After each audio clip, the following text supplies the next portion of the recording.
In Britain, a terrible zombie virus escapes from a lab and spreads through the population, causing thousands of deaths. Don and his wife Alice, who has different colored eyes, manage to hide in a remote countryside cottage with a few other survivors: Jeff, Sally, Jacob, and Karen. Alice and Don have 2 children and are glad they sent them on a school trip to Spain because they're safe there. One day while the survivors are having lunch, they hear someone desperately pounding on their door and begging for help. Don doesn't like the idea of opening the door to strangers, but Alice points out it's a kid's voice and convinces him to let him in. They feed the boy while he shares his story. His parents became zombies and have been chasing him with a horde. The boy had to run all the way here from a neighboring town. Meanwhile, Karen is worried about her boyfriend, who left a few days ago and hasn't come back. She uncovers a small part of the window to look outside, but this is enough for the zombies to hear her and attack. They break through the window in the wood and grab her arm, quickly biting her. Jacob comes to the rescue and pulls her back, only for Karen to turn into a zombie and throw up lots of blood before fighting against Jacob's hold. At that moment, Don appears behind her and hits her on the head to kill her, allowing Jacob to run away. More zombies are coming, so Don stays to hold them off to give the others the chance to flee too. Alice and the boy take the hallway, but the zombies are starting to break through the other windows, so the duo runs upstairs, where the kid runs so fast that Alice loses track of him. Jeff, Sally, and Jacob try to escape through the cottage barn, but the zombies are coming after them too. Jeff holds the door so the other 2 can flee, and soon the door is kicked down, causing Jeff to die quickly under the zombies' attack. Sally cries as she watches her husband being devoured, and this delay allows the zombies to catch her too. Jacob isn't strong enough to pull her out of it and has to let go to close the hatch so he can escape through the window while Sally gets eaten as well. Downstairs, Don manages to bring down a bunch of zombies, but in the struggle he loses his weapon and has to start running as well. When he hears Alice scream, he runs to her and tries to convince her to escape, but Alice refuses to leave without the kid. As Don stays back, Alice finally finds the boy hiding, only for a zombie to cut in between them and Don. Alice begs for help, but Don is too scared, so he closes the door and escapes through the window, leaving his wife and the kid with the zombies inside the house. With dozens of zombies chasing after him, Don runs across the farmland while ignoring Alice at the window. Eventually he reaches the river dock, where Jacob is trying to escape on a motorboat. Don gets on the boat first to start the motor while Jacob finishes untying it, but when he tries to jump in, he slips and falls into the water, where he's bitten by the zombies. He soon transforms and tries to attack Don, who kicks him down and finally starts the motorboat to kill Jacob with the propeller blades before safely sailing away. 15 days after the outbreak, Britain is quarantined. By day 28, the virus has destroyed the entire country. 5 days later, the zombies begin dying of starvation, and 11 weeks later, the USA sends NATO forces to London to start cleaning the area. 18 weeks later, Britain is finally declared free of infection, and by week 24, reconstruction begins thanks to all the Britons who escaped during the chaos being allowed to come back. American soldiers still patrol and protect London, like Sniper Doyle and helicopter pilot Flynn. All the soldiers are bored with nothing to fight and use their radios to joke with each other. On the latest plane, a bunch of kids come back from their school trip, which annoys Dr. Scarlet because she thinks it's too early for young people to be exposed. While running tests on all the new arrivals, she meets Tammy and Andy, who happen to be Don and Alice's children. Scarlet notices that Andy has different colored eyes, and he explains he takes after his mom. Once the siblings are confirmed to be healthy, they take the train and watch how soldiers keep burning down bodies, getting rid of toxic waste, and washing every corner of town. Eventually they reach a fortified repatriation zone known as District 1, where they finally reunite with their father Don. He takes them to his fancy apartment he got for being the caretaker of District 1, but the kids are more interested in knowing what happened to their mom. Don tells them how the zombies attacked the cottage but lies that he saw Alice getting killed, so there was nothing he could do to help. The night, Andy has a nightmare of Alice becoming a terrifying zombie, and when he wakes up he goes to sleep with his sister as he admits he's afraid of forgetting his mother's face. The next morning, Andy and Tammy wait for Don to leave for work and sneak out of the apartment without telling him. They leave the safe zone by carefully crossing the side of the bridge, which is seen by Doyle from his spot on a roof. While he alerts his team, the sibling runs through an unoccupied part of London, enjoying the lack of adults scolding them. When they find a delivery bike outside a pizzeria, Tammy goes inside to find the keys and is horrified to find rotting bodies everywhere. Covering her mouth and nose, Tammy carefully takes the keys from a body and gets startled by a bunch of roaches. Then she grabs a helmet too and reunites with her brother to leave together on the bike. As they drive through the city, they see all the damage left by the zombie attack and all the extra graves that were built in the last few months. Eventually they reach their old home, where they grab a picture of Alice and collect some of their old belongings. When Andy enters the attic, he finds the windows covered in lots of rotten food on a table. There also are weird marks and the siblings' names on the wall. Suddenly he sees someone in the mirror and thinks it's Tammy, but the person comes out and reveals to be Alice, who has a bloodshot eye but otherwise is fine. Alice rushes to hug her son and at first Andy is happy, but soon Alice starts hugging him too strongly. At that moment the military arrive and take the kids away while capturing Alice. Sometime later, Alice is given a thorough shower and tied to a stretcher. Scarlett tries to ask her some questions, but Alice stays silent. Then Scarlett takes a blood sample and notices Alice was bitten, which makes no sense because she hasn't transformed. When Scarlett is done with the tests, she confirms that Alice carries the virus and can infect others, but she's somehow immune. This means she could be the key to creating a vaccine. However, the higher-ups want to kill her before she spreads the virus and tell Alice to do her testing later on the dead body. Meanwhile, the siblings are in quarantine, and when Don comes to see them, they yell at him for lying. Feeling guilty, Don slips past the military security to visit Alice in the isolation room. He apologizes for running and explains he had reacted to panic, to which Alice responds with "I love you." Touched, Don returns the words and kisses his wife. Her saliva immediately infects Don, who starts feeling very sick and begins yelling in pain as he becomes a zombie. Alice is terrified, but she's still tied up and can't escape from an incoming Don, who beats her up, bites her neck, and then crushes her eyes. Afterward, Don attacks a bunch of guards, killing them with his bite before escaping from the hospital to spread the virus through District 1.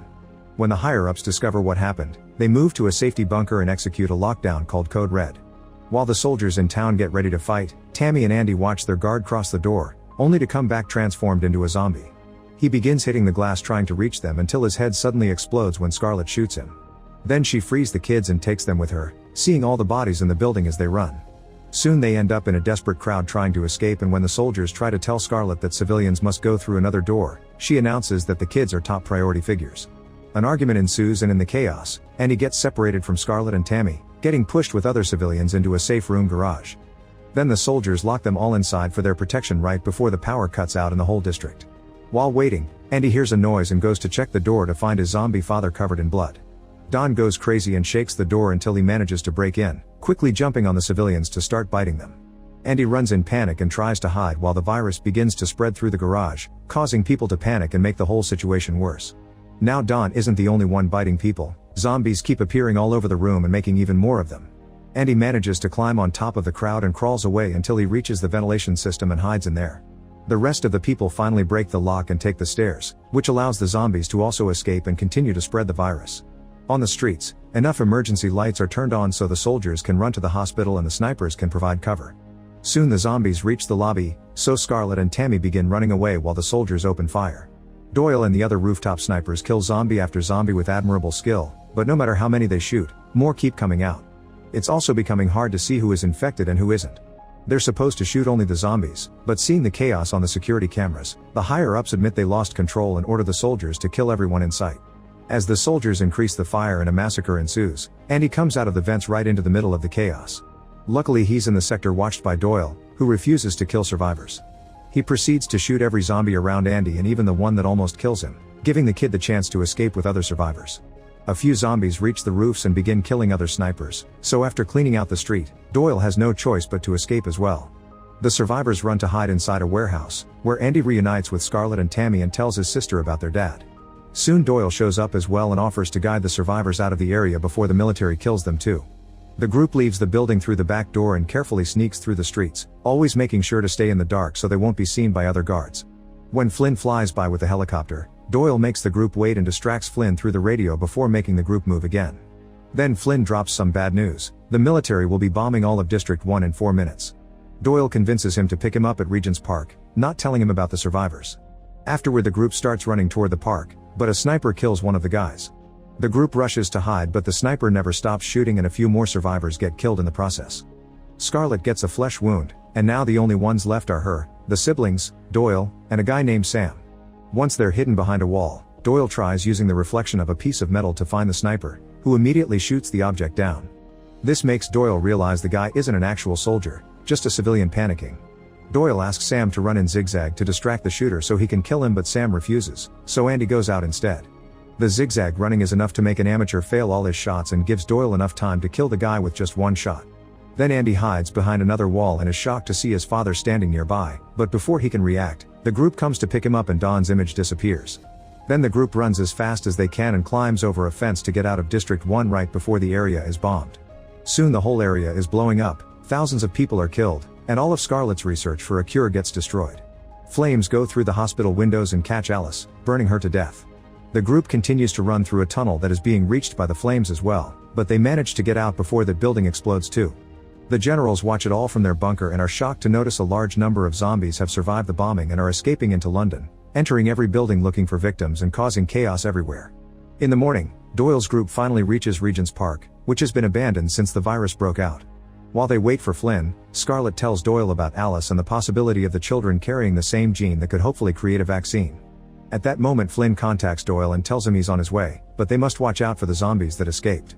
Doyle immediately makes everyone hide in the tall grass and Flynn lands nearby, but he gets angry when he sees the group and refuses to take them. As an argument ensues, Sam notices the zombies are coming closer, so he runs to hold onto the chopper. A furious Flynn begins flying around with crazy moves intending to make Sam fall, and when the zombies finally reach the park, he brings the helicopter down and starts killing the zombies using the rotor blades. Lots of blood and guts cover the tall grass, but a few zombies still manage to survive and begin chasing Doyle, Scarlett, and the kids. Sam eventually falls, and since he's covered in blood, he probably becomes a zombie as well. The group keeps on running as fast as they can while Doyle occasionally turns around to shoot at the zombies that get too close. Flynn tells Doyle to meet him at the Wembley Stadium but insists on ditching the others. When they turn around a corner, the group is shocked to discover the military has begun pumping gas into the city, so they rush to hide inside a car. At that moment, the zombies catch up to them and start shaking the vehicle, spreading their blood all over the windows.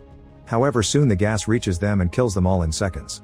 Afterward, a bunch of soldiers appear with flamethrowers to kill any survivors, so Doyle tries to start the car. Unfortunately, it won't work, so Doyle goes out to push the vehicle by jump-starting, helping Scarlett and the kids escape but getting burned to death by the soldiers in the process. Scarlett takes over the wheel and drives through London as fast as possible, only to be seen by other military helicopters that open fire on them.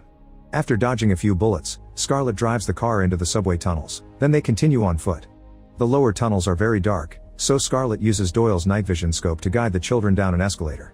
However, they step on some old bodies and slip, causing them to fall and get separated. As she walks through the bodies, Scarlett begins yelling the siblings' names and reunites with Tammy, but the noise allows a zombie to find them too. The creature takes Doyle's weapon and begins beating Scarlett up until she's dead. After the zombie is gone, Tammy picks up the weapon and is devastated to see Scarlett's body. Meanwhile, Andy ends up on a dark platform, where he's found by the zombie that killed Scarlett. The monster jumps on him and bites his neck, so by the time Tammy arrives it's too late.